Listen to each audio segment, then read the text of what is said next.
तो इस प्रश्न में आपसे पूछ रहे हैं महिला एशियाई चैंपियंस ट्रॉफी 2023 का शुभंकर क्या है, मैस्कॉट? तो आंसर होगा जूही। यहाँ पे हम बात कर रहे हैं वुमेन्स एशियन चैंपियंस ट्रॉफी 2023 की, जिसका आयोजन कब से कब तक? 27 अक्टूबर से लेकर 5 नवंबर तक। कहाँ पे? झारखंड की कैपिटल रांची में। और इसमें जो भारतीय महिला हॉकी टीम की कप्तान होंगी वो है सविता पुनिया।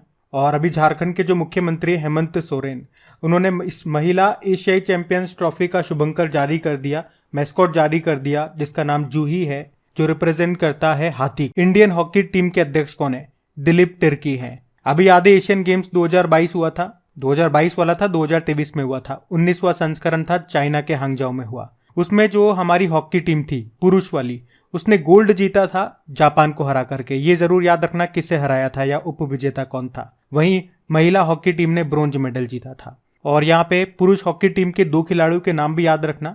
एक हरमनप्रीत सिंह है जो कि कप्तान है। मैं क्यों बता रहा हूं इनका नाम? क्योंकि उद्घाटन समारोह में, एशियन गेम्स में उद्घाटन समारोह में हमारे ध्वजवाहक थे, ये फ्लैग बियरर थे। इनके साथ एक और थी खिलाड़ी, कौन? लवलीना बोरगोहेन, वो बॉक्सर है। और मेंस हॉकी टीम के जो गोलकीपर हैं उनका नाम है PR श्रीजेश। ये समापन समारोह में हमारे ध्वजवाहक रहे थे, इसलिए मैंने इनका नाम आपको बताया। वैसे ये चैंपियनशिप आपकी होगी झारखंड में, तो झारखंड के स्टैटिक भी ध्यान रखना, जैसे कि कैपिटल रांची है, मुख्यमंत्री हो गए हेमंत सोरेन और गवर्नर हैं CP राधाकृष्णन। तो पहले हम चलिए फिर बताइए, अभी हाल ही में किस भारतीय को पुरुष विश्व एथलीट ऑफ द ईयर के लिए नामांकित किया गया, नॉमिनेट किया गया? तो आंसर होगा नीरज चोपड़ा। तो अभी विश्व एथलेटिक्स निकाय ने भारत के नीरज चोपड़ा को 2023 के लिए पुरुष विश्व एथलीट ऑफ द ईयर के लिए नॉमिनेट किया है।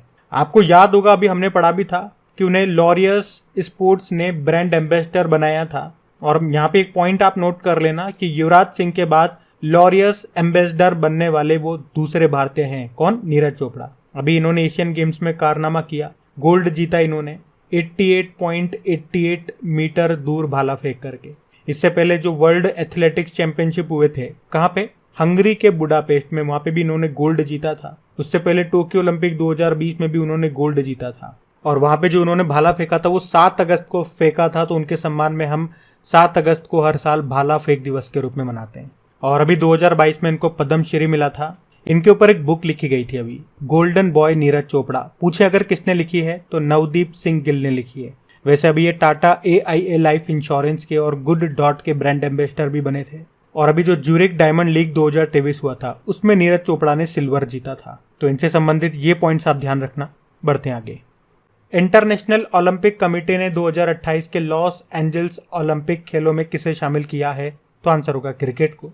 आपको बताया कि 2028 में जो 34वें समर ओलंपिक होंगे वो अमेरिका के लॉस एंजल्स में होंगे, और उसमें क्रिकेट को T20 फॉर्मेट में शामिल किया जाएगा। अच्छा, यहाँ से एक और प्रश्न आपके मन में आ सकता है, क्या पहली बार ओलंपिक में क्रिकेट खेला जाएगा? तो आंसर होगा नहीं। क्योंकि देखो, जो आपको पता है वैसे तो पहला ओलंपिक कब हुआ था? 1896 में हुआ था। कहाँ पे? ग्रीस के एथेंस में। और दूसरा वाला पेरिस में हुआ था 1900 में।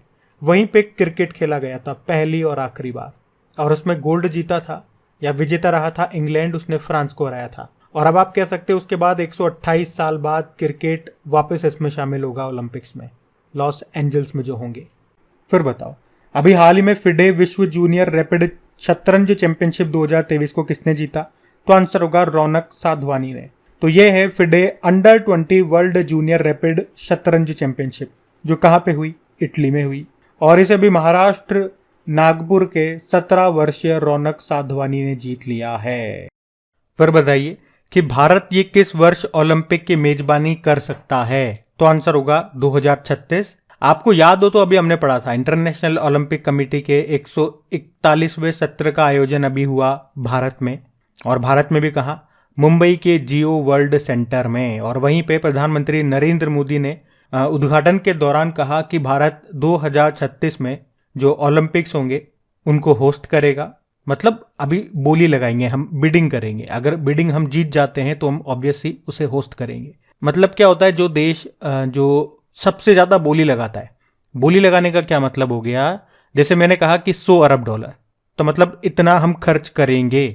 तो जो सबसे ज्यादा बोली लगाएगा उस कंट्री को होस्टिंग के लिए चुना जाता है। इसके अलावा मोदी जी ने वहां पे कहा कि भारत 2029 में होने वाले यूथ ओलंपिक्स की मेजबानी करने के लिए भी इच्छुक है। तो 2036 वाले ओलंपिक को हम होस्ट कर सकते हैं, ध्यान रखना। अच्छा, मैंने आपको एक इम्पॉर्टेंट पॉइंट बताया था, ये बड़ा मामूली सा पॉइंट है, बड़ा छुपा रुस्तम है, लेकिन बहुत काम का है, कि भारत जो है ये दूसरी बार इंटरनेशनल ओलंपिक कमेटी के सेशन की, उसके सत्र की मेजबानी कर रहा है। अभी कहाँ पे किया? मुंबई में किया।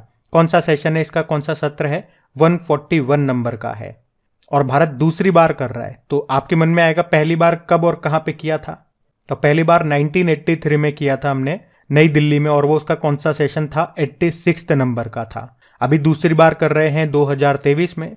कहाँ पे? मुंबई में। कौन से नंबर का सेशन है? 141 नंबर का है। बहुत छुपा रुस्तम प्रश्न है, लेकिन ये एग्जाम के लायक बहुत अच्छा प्रश्न है। मैं आपको ऐसा क्यों कह रहा हूं? क्योंकि अभी मैंने आपको बताया था, अभी एक एग्जाम हुआ था, वहीं पे ये प्रश्न पूछा गया था कि जो अभी एशियन गेम्स हुए थे, तो भारत ने इन एशियन गेम्स को दूसरी बार कब होस्ट किया था? तो वैसे तो हमें तो पता है, हमने तो कई बार पढ़ा है, 1982 में किया था, और इसको पहली बार किया था 1951 में। वहीं से रिलेट करके मैं आपको बता रहा हूं, ये प्रश्न भी आपका इंपॉर्टेंट बनेगा, क्योंकि इंटरनेशनल ओलंपिक कमेटी के इस 141 नंबर के सेशन को हम दूसरी बार होस्ट कर रहे हैं, और कहां पे? मुंबई में। तो पहली बार कब और कहां किया था, दूसरी बार कब और कहां किया, ये दोनों पॉइंट आपको याद रखने हैं। वैसे इंटरनेशनल ओलंपिक कमेटी की बात करें, स्थापना होती है 23 जून 1894 में, इसीलिए आप 23 जून को इंटरनेशनल ओलंपिक डे मनाते हो। और अगर पूछे कि पहली बार जो ओलंपिक गेम्स हुए थे वो कब और कहाँ हुए थे, तो वो 1896 में हुए थे ग्रीस के एथेंस में। और दूसरी बार कहाँ पे हुए थे? वो पेरिस में हुए थे 1900 में। और याद रखना, मैं आपको क्यों बता रहा हूँ दूसरा वाला, क्योंकि उसमें क्रिकेट को शामिल किया गया था, उसके बाद कभी भी क्रिकेट को शामिल नहीं किया गया। और अभी हमने पढ़ा कि 2028 में जो समर ओलंपिक्स होंगे लॉस एंजल्स में, वहां पे क्रिकेट को शामिल किया जाएगा। तो प्रश्न यहां से भी बन सकता है, करंट तो क्या हो गया कि 2028 वाले ओलंपिक्स में होंगे क्रिकेट शामिल। एग्जामिनर थोड़ा सा दिमाग लगा के क्या पूछेगा, वो आज का नहीं पूछेगा, वो पूछेगा दूसरी बार अभी क्रिकेट शामिल हो रहा है ना बेटा, तो बताओ पहली बार कब हुआ था? तो आपको पता होना चाहिए, पहली बार 1900 वाले ओलंपिक्स में हुआ था, जो कहां पे हुए थे? पेरिस में हुए थे। इसे कहते हैं करंट अफेयर तरीका, बाल की खाल निकालने का तरीका। बस आपको यह पता होना चाहिए कि एग्जामिनर कैसे कैसे सोच सकता है, आपको भी वैसे ही वैसे सोच के आगे बढ़ते जाना है, एग्जामिनर की सोच को पकड़ना है। एक पॉइंट और मैं आपको एक्स्ट्रा में बता दूं कि चलो ये मैं आपसे पूछ रहा हूं, होमवर्क प्रश्न है आपका, अगर नहीं पता तो गूगल करना, कैसे भी करना, बताना कि कॉमनवेल्थ गेम्स को भारत होस्ट कर चुका है, कौन से साल में करा था? बाकी इंटरनेशनल ओलंपिक कमेटी की बात कर रहे हैं हम, हेडक्वार्टर लुज़ेर्न स्विट्जरलैंड में है, अध्यक्ष है थॉमस बाक। 2024 वाले जो समर ओलंपिक होंगे, 33वां संस्करण होगा, ये पेरिस में होंगे। फिर 2028 में लॉस एंजल्स में होंगे, और 2032 वाले ब्रिस्बेन ऑस्ट्रेलिया में होंगे। और एक पॉइंट और बता दूं आपको कि इंटरनेशनल ओलंपिक कमेटी सदस्य के रूप में चुनी जाने वाली पहली भारतीय महिला कौन है? नीता अंबानी है। तो इस प्रश्न में बहुत सारे इंपॉर्टेंट पॉइंट्स मैंने आपको कवर करा, इनको ध्यान में रखना आप। तो इस प्रश्न में आपसे पूछ रहे हैं, अभी हाल ही में विश्व बैडमिंटन रैंकिंग में पहली रैंक हासिल करने वाली पहली भारतीय युगल जोड़ी कौन सी बन गई है? तो आंसर होगा सात्विक साईराज रंकीरेड्डी और चिराग शेट्टी की जोड़ी। और डेली करंट अफेयर्स अगर आप पढ़ते हैं तो आपने इनका नाम कई बार पढ़ा होगा, इन दोनों की जोड़ी ने कई बार खिताब जीते हैं, वो मैं आपको अभी सारी रिवाइज भी करा दूंगा। तो इस प्रश्न से आपको क्या याद रखना है कि सात्विक साईराज रंकीरेड्डी और चिराग शेट्टी ये BWF रैंकिंग में शीर्ष स्थान पर पहुंचने वाली पहली भारतीय बैडमिंटन जोड़ी बन गई है। अब जैसे कि इन्होंने इस साल कौन कौन से खिताब जीते वो मैं आपको रिवाइज कराऊं, तो एक तो मलेशिया ओपन इन्होंने जीता था, इंडोनेशिया ओपन इन्होंने जीता था, कोरिया ओपन इन्होंने जीता था, उससे पहले स्विस ओपन इन्होंने जीता था, और बैडमिंटन एशिया चैंपियनशिप में मेंस डबल में भारत का पहला गोल्ड ये लेकर के आए थे। और बात यहीं पे खत्म नहीं होती, अभी जो एशियन गेम्स हुए थे 19वां संस्करण था चाइना के हांगजाओ में, उसमें जो गोल्ड है वो ये दोनों की जोड़ी लेकर के आई थी। चलिए फिर बताइए, इंटरनेशनल ओलंपिक कमेटी ने लॉस एंजल्स ओलंपिक 2028 में कितने नए खेलों को शामिल किया? तो आंसर होगा 5। तो आपको पता है अभी इंटरनेशनल ओलंपिक कमेटी का 141वां सत्र हुआ था भारत में भी कहा? मुंबई में, मुंबई के जियो वर्ल्ड सेंटर में। और वहीं पे ये फैसला लिया गया कि 2028 में जो समर ओलंपिक होंगे, कहाँ पे? लॉस एंजल्स अमेरिका में, उसमें 5 नए खेल शामिल होंगे। अब वो 5 खेल कौन कौन से पहले वो देख लो। क्रिकेट, बेसबॉल या सॉफ्टबॉल भी बोलते हैं, फ्लैग फुटबॉल, स्क्वैश और लैक्रोस। और यहाँ पे अगर क्रिकेट की हम बात करें तो ये हमारे लिए ज़्यादा इंपॉर्टेंट होगा, क्योंकि इसे ओलंपिक में दूसरी बार शामिल किया जा रहा है। पहली बार इसको शामिल किया गया था 1900 में जो ओलंपिक हुए थे पेरिस फ्रांस में हुए थे, और वैसे देखोगे तो वो दूसरे नंबर का ओलंपिक था, क्योंकि पहला जो नंबर का ओलंपिक था वो तो 1896 में हुआ था एथेंस ग्रीस में। तो 1900 में जो ओलंपिक हुए थे उसमें विजेता रहा था इंग्लैंड, फ्रांस हार गया था। उसके बाद 128 सालों के बाद अब हो रहे हैं, मतलब अब होंगे 2028 में, तो इसलिए ये इंपॉर्टेंट हो जाता है। T20 फॉर्मेट में होंगे।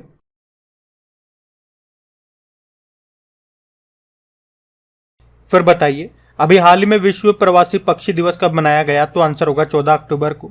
इसे आप इंग्लिश में बोलोगे वर्ल्ड माइग्रेटरी बर्ड डे। ये साल में 2 बार मनाया जाता है, मई और अक्टूबर में, और मई और अक्टूबर के दूसरे शनिवार को मनाते हैं इसको। तो मई में तो इस बार हमने 13 मई को मनाया था, और अक्टूबर में 14 अक्टूबर को मनाया। और इस बार थीम है वाटर सस्टेनिंग बर्ड लाइफ। चलो फिर बताओ, अभी हाल ही में अंतर्राष्ट्रीय आपदा जोखिम न्यूनीकरण दिवस 2023 कब मनाया गया? तो आंसर होगा 13 अक्टूबर को। तो इसे इंग्लिश में बोलेंगे international day for disaster reduction.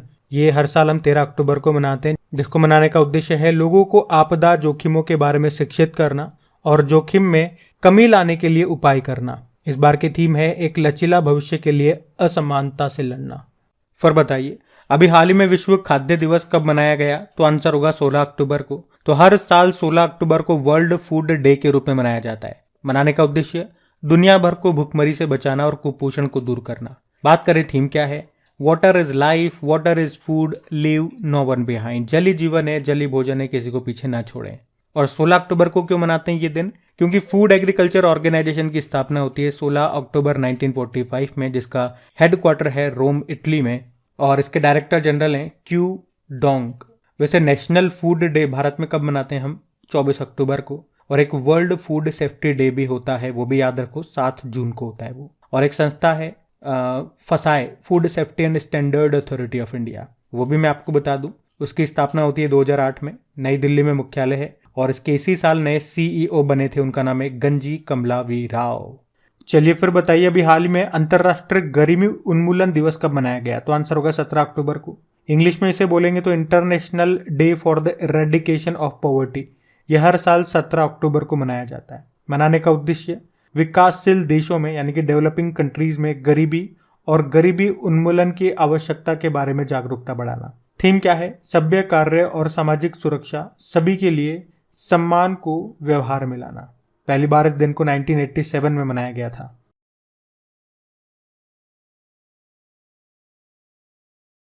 फिर बताइए, अभी हाल ही में न्यूजीलैंड के नए प्रधानमंत्री कौन बन गए हैं? तो आंसर होगा क्रिस्टोफर लक्सन। तो अभी न्यूजीलैंड में जो चुनाव हुए उसमें पूर्व कारोबारी क्रिस्टोफर लक्सन ने जीत हासिल की है, और अब वो होंगे न्यूजीलैंड के नए प्रधानमंत्री। और वे किनका स्थान लेंगे, यानी कि अभी तक न्यूजीलैंड के जो प्रधानमंत्री हैं वो कौन है? तो क्रिस हिपकिंस हैं। इनकी पार्टी का नाम है लेबर पार्टी, और क्रिस्टोफर लक्सन की पार्टी है नेशनल पार्टी। देखो, पहले अपन न्यूजीलैंड की बात करते हैं। न्यूजीलैंड की कैपिटल वेलिंगटन है, करेंसी है न्यूजीलैंड डॉलर। प्रधानमंत्री अब होंगे क्रिस्टोफर लक्सन, नेशनल पार्टी के हैं। और आपको याद होगा, अभी सबसे नवीनतम कॉन्टिनेंट खोजा गया था, उसका नाम रखा था जिलैंडिया, और हमने कहा था कि जो न्यूजीलैंड देश है ये उसी का हिस्सा है। फिर आपसे पूछा अभी हाल ही में इक्वेडोर के सबसे युवा राष्ट्रपति कौन बन गए? तो आंसर होगा डेनियल नोबोआ। तो डेनियल नोबोआ ये इक्वेडोर के प्रेसिडेंट बने, या यूं कहूं कि इक्वेडोर के अब तक के सबसे युवा प्रेसिडेंट बने हैं ये। और इक्वेडोर की बात करें तो ये साउथ अमेरिकी देश है, जिसकी कैपिटल होती है क्विटो, करेंसी यूएस डॉलर चलती है। और अगर मैं आपसे पूछूं कि कोटोपेक्सी ज्वालामुखी ये किस देश में है, तो भी आंसर होगा इक्वेडोर में। कुछ ऑप्शन से रिवीजन करेंगे इसका कि अभी ये एडगर रिंकेविक्स, ये लातविया के पहले समलैंगिक राष्ट्रपति बने। नाइजीरिया के प्रेसिडेंट बने थे बोला टिनुबू, और साइप्रस के प्रेसिडेंट बने थे निकोस क्रिस्टोडोलाइड्स। तो ये नाम भी न्यूज में थे, ध्यान में रखना, बढ़ते हैं आगे। फिर बताइए, अक्टूबर 2023 में अभी किसे जिनेवा में यूनाइटेड नेशन में भारत का स्थायी प्रतिनिधि नियुक्त किया? तो आंसर होगा अरिंदम बागची को।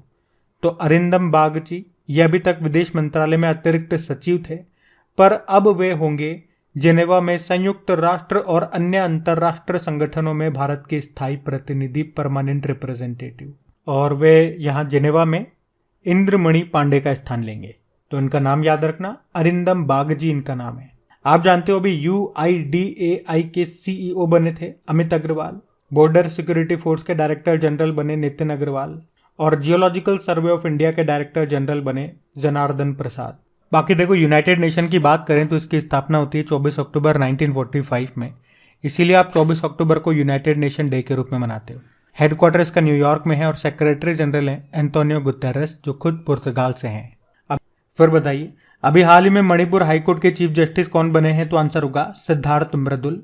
तो जस्टिस सिद्धार्थ मृदुल वे मणिपुर हाईकोर्ट के चीफ जस्टिस बने हैं। अच्छा, यहाँ पे कुछ और अपॉइंटमेंट मैं आपको बता दूं जो अभी हाईकोर्ट में हुए थे। जैसे कि अभी देवेंद्र कुमार उपाध्याय ये बॉम्बे हाईकोर्ट के नए चीफ जस्टिस बने। सुनीता अग्रवाल गुजरात हाईकोर्ट में चीफ जस्टिस बनी। ऑगस्टिन जॉर्ज मसीह ये राजस्थान हाईकोर्ट में चीफ जस्टिस बने। ये भी 2023 की ही बात कर रहा हूं मैं आपसे।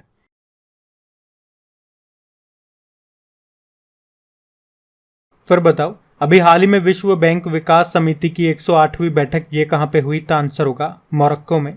तो अभी वर्ल्ड बैंक की विकास समिति की 108वीं बैठक ये हुई है कहां पे? मोरक्को के मर्राकेश में। इसमें भारत की तरफ से हमारी जो वित्त मंत्री हैं निर्मला सीतारमण जी, उन्होंने हिस्सा लिया। और इस बैठक का उद्देश्य क्या था या इसका एजेंडा क्या है? तो धरती पर गरीबी को खत्म करना। और मैं आपको बता दूं एक और पॉइंट यहीं पे कि अभी जो हमारी चौथी और अंतिम G20 वित्त मंत्रियों और सेंट्रल बैंक गवर्नर्स की जो बैठक हुई वो भी यहीं पे हुई, मोरक्को के मर्राकेश में। मोरक्को की कैपिटल क्या होती है? रबत होती है। करेंसी है मोरक्कन दिरहम। अब बात यहाँ पे वर्ल्ड बैंक की करते हैं। पहले देखो, वर्ल्ड बैंक की स्थापना होती है 1944 में। एक तो वर्ल्ड बैंक हो गया और एक इंटरनेशनल मॉनेटरी फंड हो गया। इन दोनों की स्थापना 1944 में हुई थी ब्रेटन वुड्स सम्मेलन में, जो कहां पे हुआ था? अमेरिका में। और इसीलिए आपको दोनों का मुख्यालय वॉशिंगटन DC में मिलेगा। अब इसके नए अध्यक्ष कौन बने थे? अजय बंगा बने थे। चलो फिर बताओ, विश्व स्वास्थ्य शिखर सम्मेलन 2023 की थीम क्या है? तो आंसर होगा a defining year for global health action. बात कर रहे हैं यहाँ पे वर्ल्ड हेल्थ समिट 2023 की, जो कहाँ पे हुई? जर्मनी के बर्लिन में। और याद रखना, हर साल ये यहीं पे होती है, बर्लिन में। और इसका विषय क्या है, थीम क्या है? A defining year for global health action, यानी कि वैश्विक स्वास्थ्य कार्रवाई के लिए एक निर्णायक वर्ष। अच्छा, आपसे एक प्रश्न पूछता हूँ कि जो सस्टेनेबल डेवलपमेंट गोल्स हैं आपके 17, जिसको आपको 2030 तक पूरा करना है, तो इसमें कौन से नंबर का सस्टेनेबल डेवलपमेंट गोल है जो गुड हेल्थ के बारे में बात करता है? फिर अगला प्रश्न क्या है? अभी ग्लोबल मैरीटाइम इंडिया समिट 2023 का आयोजन ये कहाँ पे किया गया? तो आंसर होगा मुंबई में। तो ये है ग्लोबल मैरीटाइम इंडिया समिट 2023। इस बार ये इसका तीसरा संस्करण था, जो 17 अक्टूबर 2023 को हुआ, जिसका उद्घाटन खुद प्रधानमंत्री नरेंद्र मोदी ने किया। कहाँ पे? मुंबई में। इसका उद्देश्य क्या है इस समिट का? तो वैश्विक और क्षेत्रीय साझेदारी को बढ़ावा देना और निवेश की सुविधा प्रदान करके भारतीय समुद्री अर्थव्यवस्था को आगे बढ़ाना। ये इस बार तीसरा है। तो पहला कब हुआ था? पहला हुआ था 2016 में, वो भी मुंबई में हुआ था। और दूसरा हुआ था 2021 में, वो वीडियो कॉन्फ्रेंसिंग के जरिए हुआ था क्योंकि उस समय कोरोना था। और इस बार ये तीसरा हुआ मुंबई में।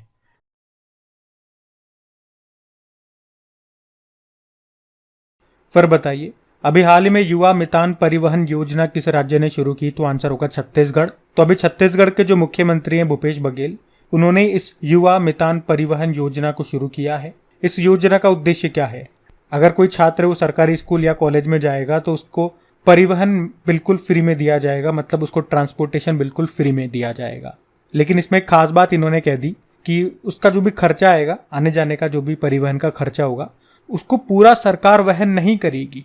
50% तो सरकार देगी और 50% जो बस संचालक होगा वो देगा। जैसे 10 रुपये किराया लगता है, 5 रुपये सरकार और 5 रुपये बस संचालक देगा। और वैसे भी देखो, योजना में मितान शब्द आ रहा है। जब भी मितान आपको दिख जाए ना, तो उसका उत्तर छत्तीसगढ़ ही होगा। यही अपनी योजनाओं में मितान शब्द का प्रयोग करते हैं। चलो फिर बताओ, अभी हाल ही में अबुआ वीर दिशोम अभियान ये कहाँ पे शुरू हुआ? तो आंसर होगा झारखंड में। तो अबुआ वीर दिशोम अभियान जो कि एक वन अधिकार अभियान है, और इसे अभी झारखंड के जो मुख्यमंत्री हेमंत सोरेन उन्होंने शुरू किया। इसका मतलब क्या है? तो जंगल पर निर्भर समुदायों की रक्षा के लिए वन अधिकार समिति बनाई जाएगी, और ये हर ग्राम स्तर पर ये समिति बनाई जाएगी। फिर बताइए, अभी हाल ही में किस मंत्रालय ने छात्रों के लिए one nation one student ID शुरू किया? तो आंसर होगा शिक्षा मंत्रालय। तो अभी हमारे जो शिक्षा मंत्रालय है उसने one nation one student ID को लॉन्च किया है, और इसे नाम दिया है अपार ID। अपार मतलब automated permanent academic account registry. ऐसा करने का उद्देश्य क्या है? तो छात्रों के लिए डिग्री हो गया, स्कॉलरशिप हो गया, अवार्ड या किसी भी तरह का क्रेडिट सहित शैक्षणिक डेटा को डिजिटल रूप से केंद्रीकृत किया जाएगा इसमें। तो मतलब इससे क्लियर है, जैसे आपका होता है ना वन नेशन वन आईडी, एक आईडी कार्ड होगा, पूरे देश में आप कहीं भी चले जाओ वही आपका वैलिड होगा। उसी तरह से स्टूडेंट के पास एक आईडी होगा, वो हर जगह वैलिड होगा भारत में। उस आईडी की मदद से आप अपनी डिग्री ले पाओगे, स्कॉलरशिप, अवार्ड या कोई भी अगर आपको सरकार की तरफ से कुछ भी क्रेडिट मिलता है, मतलब आप एक लाइन में कहो तो इस कार्ड से आपका पूरा एजुकेशनल डेटा आप एक्सेस कर सकते हो आसानी से। अच्छा, एक प्रश्न, बड़ा बारीक सा प्रश्न बनेगा यहाँ पे कि इस अपार आईडी में कितने नंबर की संख्या होगी। भाई आईडी संख्या होगी तो कितने नंबर की वो संख्या होगी, तो 12 नंबर की होगी। जैसे आपका आधार कार्ड होता है ना 12 नंबर का, वैसे ही। वैसे जीएसटी कितने नंबर का होता है, goods and service tax 15 number का होता है।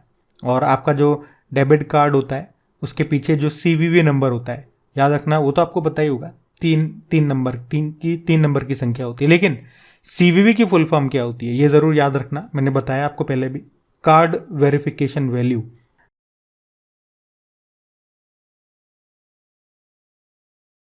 चलो फिर बताओ, अभी हाल ही में कहां पर जांस्कर महोत्सव मनाया गया, तो आंसर होगा लद्दाख में। तो अभी लद्दाख में 2 दिवसीय जांस्कर महोत्सव 2023 का आयोजन किया गया अभी 13 और 14 अक्टूबर को। इस बार ये इसका 8वां संस्करण था। याद रखना कहाँ पे, लद्दाख में। इसमें क्या होता है, एक मुखोटा नृत्य उत्सव होता है और यही इसका मुख्य आरक्षण का केंद्र है, मुखोटा नृत्य। जांस्कर फेस्टिवल इसका नाम है। वैसे लद्दाख में और भी फेस्टिवल हम देखते हैं, एक तो हेमिस फेस्टिवल होता है यहाँ पे, हेमिस नेशनल पार्क आपको पता है लद्दाख में ही है। एक स्पीटुक गस्टर फेस्टिवल यहाँ होता है। लोसर फेस्टिवल कहाँ होता है, लद्दाख में ही होता है। चलो फिर बताओ, हाल ही में बथुकम्मा महोत्सव ये कहाँ पे मनाया गया, तो आंसर होगा तेलंगाना में। तो बथुकम्मा उत्सव ये तेलंगाना में एक लोकप्रिय उत्सव है। इससे फूलों का त्योहार भी कहा जाता है। ये नवरात्रि में 9 दिनों तक मनाया जाता है। बथुकम्मा का अर्थ होता है देवी माँ या जीवन दाता देवी। तो बथुकम्मा त्योहार याद रखना तेलंगाना में मनाया जाता है।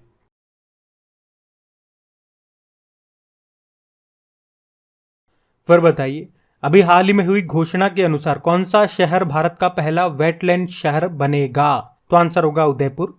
उदयपुर ये राजस्थान में है, इसे झीलों की नगरी भी कहा जाता है। झीलों की नगरी के नाम से फेमस है ये राजस्थान में। और अब जल्द ही ये देश का पहला वेटलैंड सिटी बनेगा, बना नहीं है, बनेगा, क्योंकि अभी पर्यावरण और वन विभाग ने अंतर्राष्ट्रीय महत्व के रामसर कन्वेंशन के तहत इस शहर को चुना है। और अब अंतर्राष्ट्रीय मानक घोषित करने के लिए रामसर कन्वेंशन के लिए इसका नामांकन भेज रहा है। और उन्होंने कहा कि उदयपुर या आर्द्रभूमि शहर का दर्जा हासिल करने के लिए सभी आवश्यकताओं को पूरा करता है। मतलब जितनी भी जरूरी आवश्यकताएं होती हैं ये दर्जा पाने के लिए, वो सारी फुलफिल ये करता है। वैसे मैं आपको बता दूं कि पूरी दुनिया में केवल कुछ ही शहर हैं जिन्हें ये मान्यता प्राप्त है, ये दर्जा प्राप्त है। अगर आंकड़ों की बात करें, आप कहो कि डेटा बताओ डेटा, तो दुनिया में अभी वर्तमान में 17 देशों के 42 वेटलैंड शहर हैं, मात्र 42, और जिसमें भी सबसे ज्यादा चाइना में है 13। अच्छा, रामसर कन्वेंशन क्या है, तो रामसर कन्वेंशन ये आर्द्रभूमि पर एक सम्मेलन है जिस पर 2 फरवरी 1971 में ईरान के रामसर शहर में हस्ताक्षर किए गए। उद्देश्य क्या है, आर्द्रभूमियों यानी कि वेटलैंड्स के संरक्षण करना, कंजर्वेशन करना। और इसीलिए 2 फरवरी को हम वर्ल्ड वेटलैंड डे के रूप में मनाते हैं। वेटलैंड क्या होता है, आर्द्रभूमि क्या होती है, नमी या दलदली भूमि वाले क्षेत्र को कहते हैं वेटलैंड। वैसे भारत में पहली रामसर स्थल की बात करें तो ये चिल्का लेक थी, जो कि उड़ीसा में है। भारत की सबसे बड़ी खारे पानी की लगून झील है ये। और अभी मैक्सिमम कितने हैं, तो 75 है, जिसमें सबसे ज्यादा तमिलनाडु में है। चलो फिर बताओ, अभी हाल ही में जारी आवधिक महिला श्रम बल सर्वेक्षण रिपोर्ट 2022-23 के अनुसार भारत में महिला श्रम बल भागीदारी दर कितनी हो गई है, तो आंसर होगा इसका 37%।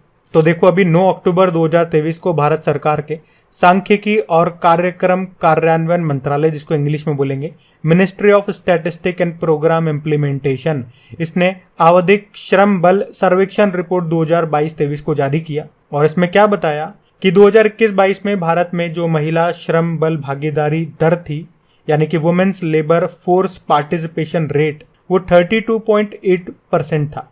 लेकिन अब 2022-23 में ये बढ़ करके 37% हो गया है। बड़ा है। और अगर पूछे कितना बड़ा है या कितना इंक्रीज हुआ है परसेंटेज में, बताओ 4.2%। और अगर इसमें बात करें कि ग्रामीण और शहरी महिला भागीदारी की, तो ग्रामीण क्षेत्र में 41.5% महिला की भागीदारी देखी गई है और शहरी क्षेत्रों में 25.4% महिलाओं की भागीदारी देखी गई है। ये सामने मैंने आपके टेबल भी लगा दिया है, आराम से इसको पढ़ सकते हैं।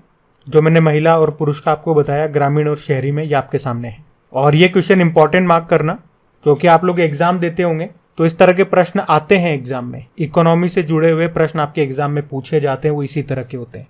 देखना, ये प्रश्न भी किसी न किसी एग्जाम में तो पूछा ही जाएगा।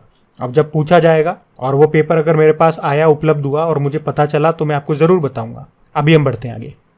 चलो फिर बताओ, फोर्ब्स की विश्व के सर्वश्रेष्ठ नियोक्ता 2023 सूची में शामिल एकमात्र भारतीय पब्लिक सेक्टर यूनिट कौन सा है? तो आंसर होगा एनटीपीसी। तो अभी फोर्ब्स ने वर्ल्ड की सर्वश्रेष्ठ नियोक्ताओं सूची 2023 को जारी किया है, यानी कि वर्ल्ड बेस्ट एम्प्लॉयर्स 2023 की लिस्ट जारी की है और इस लिस्ट में 700 कंपनियों को शामिल किया है और इन 700 कंपनियों में भारत की एकमात्र पब्लिक सेक्टर यूनिट है ये एनटीपीसी। एनटीपीसी मतलब नेशनल थर्मल पावर कॉर्पोरेशन। और इन 700 में इसको कौन सा स्थान दिया? तो 261 नंबर पे इसको रखा है। तो भारत से एकमात्र है ये, तो इम्पॉर्टेंट है हमारे लिए। एनटीपीसी की बात करें, स्थापना होती है 1975 में, हेडक्वार्टर नई दिल्ली में है और सीएमडी है गुरदीप सिंह। और ये एक महारत्न कंपनी है, 2010 में इसको महारत्न कंपनी का दर्जा मिला था। ये एनटीपीसी क्या करती है? हमने कहा ना, फुल फॉर्म देखो क्या होती है, national thermal power corporation. Power developed करती है, विद्युत बिजली बनाती है। और इतनी बड़ी कंपनी है कि आप कह सकते हो कि देश की जितनी भी कुल विद्युत आवश्यकता है उसका लगभग 1/4 भाग को ये पूरा करती है। चलो फिर बताओ कि अभी अक्टूबर 2023 में सेना प्रमुख जो है हमारे मनोज पांडे, इन्होंने किसे प्रतिष्ठित प्रेसिडेंट्स कॉलर्स से सम्मानित किया? तो आंसर होगा नागा रेजिमेंट की 3री बटालियन को। तो अभी 13 अक्टूबर 2023 को आर्मी चीफ हमारे जो है मनोज पांडे, इन्होंने उत्तराखंड के रानीखेत में कुमाऊं रेजिमेंटल सेंटर में नागा रेजिमेंट की 3री बटालियन को प्रतिष्ठित प्रेसिडेंट्स कॉलर से सम्मानित किया। क्या है ये प्रेसिडेंट कॉलर्स, क्या है? तो युद्ध और शांति दोनों में राष्ट्र को प्रदान की गई असाधारण सेवा के सम्मान में एक सैन्य इकाई को प्रेसिडेंट कॉलर दिया जाता है। और आपको बता दूं कि 27 मई 1951 को जो उस समय तत्कालीन राष्ट्रपति थे हमारे डॉक्टर राजेंद्र सिंह जी, उन्होंने पहली बार ये सम्मान किसे दिया था? भारतीय नौसेना को दिया था। वैसे वर्तमान में हमारे नेवल चीफ कौन है? आर हरि कुमार है। फिर बताइए, हमास ने इजराइल पर हमले को क्या नाम दिया? तो आंसर होगा अल अक्सा फ्लड। तो हमास जो कि फिलिस्तीन का एक आतंकी संगठन है, उसने इजराइल पे हमला किया और उस हमले को उसने नाम दिया ऑपरेशन अल अक्सा फ्लड। तो हमास ने हमला क्यों किया? तो अभी हमास के जो सैन्य कमांडर है मोहम्मद दीफ, उनका कहना है कि ये हमला जेरूसलम में जो अल अक्सा मस्जिद है उसको इजराइल की तरफ से अपवित्र करने का ये बदला है। मतलब एक्चुअली में इजरायली पुलिस ने 2023 अप्रैल का महीना था, उसमें अल अक्सा जो मस्जिद है जेरूसलम में, उसमें ग्रेनेड फेंके थे। ये उसकी बात कर रहे हैं। तो इनका कहना है आपने ग्रेनेड फेंक करके उसे अपवित्र कर दिया और उसका ये हम बदला ले रहे हैं, ये जो हमला किया। और पलटवार ने फिर इजराइल ने इस पे हमला कर दिया और उसको कोड नेम दिया ऑपरेशन आयरन स्वॉर्ड। और इन दोनों के बीच में हमने जो ऑपरेशन चलाया भारतीय नागरिकों को वहां से निकालने के लिए, उसका नाम ज्यादा इंपॉर्टेंट है। एग्जाम में ये आपसे पूछा जाएगा, क्या नाम है? ऑपरेशन अजय नाम है। आपको याद होगा रशिया और यूक्रेन के बीच में बहुत युद्ध छिड़ा था, लेकिन एग्जाम में क्या प्रश्न आया? भारत ने जो भारतीयों को निकालने के लिए जो ऑपरेशन चलाया उसका नाम क्या है? ऑपरेशन गंगा। तो हमारे तो एग्जाम के काम के हिसाब से तो ये इंपॉर्टेंट है कि हम इसको नाम याद रखें, ऑपरेशन अजय हमारा नाम है। फिर बताओ, हाल ही में प्रोजेक्ट कुइपर को किसने लॉन्च किया? तो आंसर होगा अमेजॉन ने। तो प्रोजेक्ट कुइपर इसको लॉन्च किया अमेजॉन ने, जिसका उद्देश्य क्या है? तेज इंटरनेट की पहुंच को बढ़ाना। मतलब कोई भी प्राकृतिक आपदा आ जाए, इंटरनेट बंद नहीं होगा।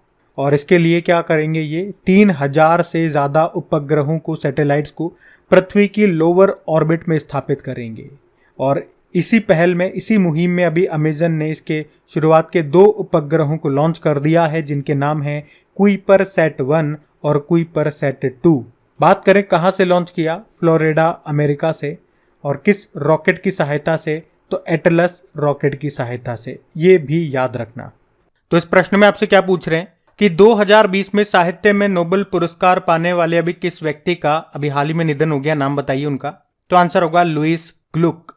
तो लुइस ग्लुक ये एक प्रसिद्ध कवयित्री थी जिन्हें 2020 में साहित्य का नोबेल पुरस्कार मिला था और अभी इनका 80 वर्ष की उम्र में निधन हो गया। वे न्यूयॉर्क की रहने वाली थी और साहित्य में नोबेल पुरस्कार पाने वाली वो 16वीं महिला बनी थी। साहित्य यानी कि लिटरेचर। अच्छा, अगर मैं आपसे पूछूं कि बताओ साहित्य के क्षेत्र में पहला नोबेल पुरस्कार किसे मिला था और कब मिला था, तो 1901 में मिला था सुली प्रूधोमे को। ये फ्रांस के थे।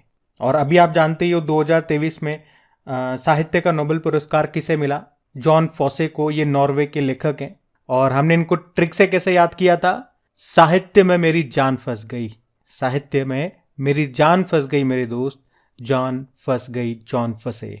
चलिए फिर बताइए, अभी अक्टूबर 2023 में भारत के विदेश मंत्री ने किस देश में रविंद्रनाथ टैगोर जी की प्रतिमा का अनावरण किया, तो आंसर होगा वियतनाम में।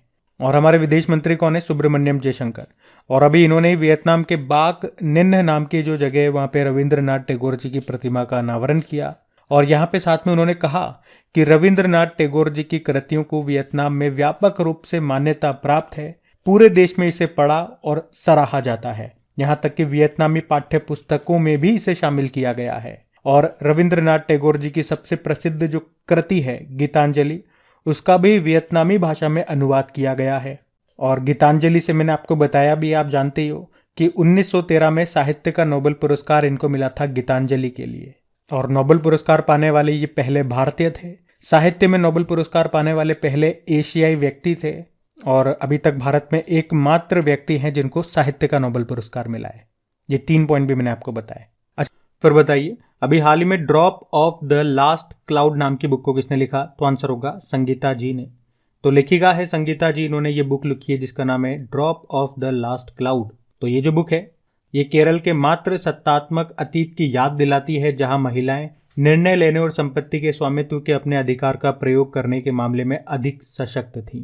आप जानते हो अभी सोनल गोयल ने नेशनल कॉलिंग नाम से बुक लिखी थी, सोहिनी Chattopadhyay the day I become a runner और नीरजा चौधरी ने हाउ पीएम डिसाइड नाम से बुक लिखी थी।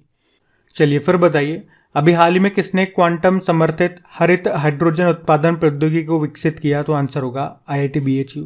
तो अभी IIT BHU ने क्वांटम समर्थित हरित ऊर्जा उत्पादन प्रौद्योगिकी को विकसित किया है जो बड़ी मात्रा में हरित हाइड्रोजन उत्पादन को बढ़ावा दे सकती है।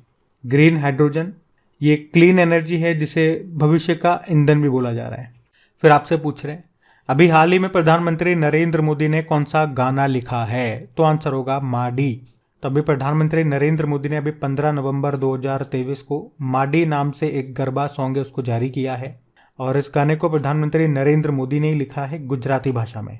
इसे गाया किसने, दिव्य कुमार ने, और मीत ब्रदर्स ने इस गाने को कंपोज किया है। वैसे ये जो माडी है ये दूसरा गाना है जिसे प्रधानमंत्री नरेंद्र मोदी ने इस साल नवरात्रि के लिए लिखा है। इससे पहले भी उन्होंने गारबी नाम से एक और गाना लिखा था जिसे आवाज़ दी थी भानुशाली ने और म्यूजिक कंपोजर हैं तनिष्क बागची। और आपको याद होगा इससे पहले उन्होंने एक बुक भी लिखी थी जिसका नाम एग्जाम वॉरियर है, 2018 में आई थी।